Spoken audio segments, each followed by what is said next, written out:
அஸ்ஸலாமு அலைக்கும் வரஹ்மத்துல்லாஹி வபரகாத்துஹு. அன்பார்ந்த இஸ்லாமிய உறவுகளே, எல்லாம் வல்ல அல்லாஹ்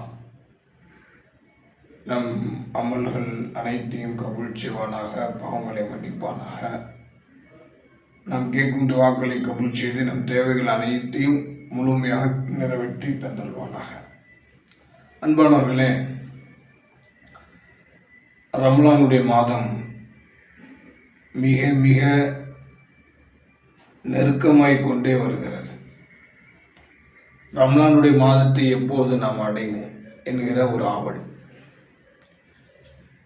இன்னொரு புறம் ஷாபானுடைய மாதம் நம்மை விட்டு அது எந்த மாதத்தில் ரசூலா பரக்கத்தை கூடுன்னு சொல்லி கேட்டாங்களோ, ரஜபுலும் ஷாபாலையும் பரக்கத்தை கூடுன்னு கேட்டாங்க இல்லையா, அந்த 2 மாதத்தையும் நம்ம என்ன செய்யணும், விரைவில் ஆல்ரெடி ரஜபு சென்று விட்டது, இன்னும் மீது இருக்கக்கூடியது ஷாபான் தான். ஆனால் ரமலானுக்காக இந்த 2 மாதங்கள் தான் நமக்கு ஒரு மிகப்பெரிய ஒரு ரோல் மாடலாக இருந்திருக்கு. இப்போ நாம் ரமலானில் அமல் செய்ய போகிறோம் வைத்துக்கொள்வோம், இதர அமல்களில் நம்ம ஈடுபடுவோம் என்று வைத்துக்கொள்வோம். இப்போ இந்த விஷயத்திற்கு அனைத்திற்கும் அடித்தளமாக இருக்கக்கூடிய மாதங்கள் எது? இந்த ரஜபு ஷாபான் தான். இப்போ ரம்லானுக்கு முன்னால் செல்ல போகிறத இன்னும் மீது இருக்கக்கூடியது 6 நாட்களோ 7 நாட்களோ என்கிற அடிப்படையில் தான் இருக்குது. ஷாபானுடைய மாதத்தில் மீது இருக்கக்கூடிய நாட்கள் எந்த மாதத்தில் பரக்கத்தை கூடு ரஹமத்தை கூடுன்னு சொல்லி ரசூலா நம்ம இந்த உம்மத்தை துவா கேட்க சொன்னாங்களோ அந்த மாதத்தை நாம் கடக்க இருக்கிறோம், ரமலான் மாதத்தை அடைய இருக்கிறோம்.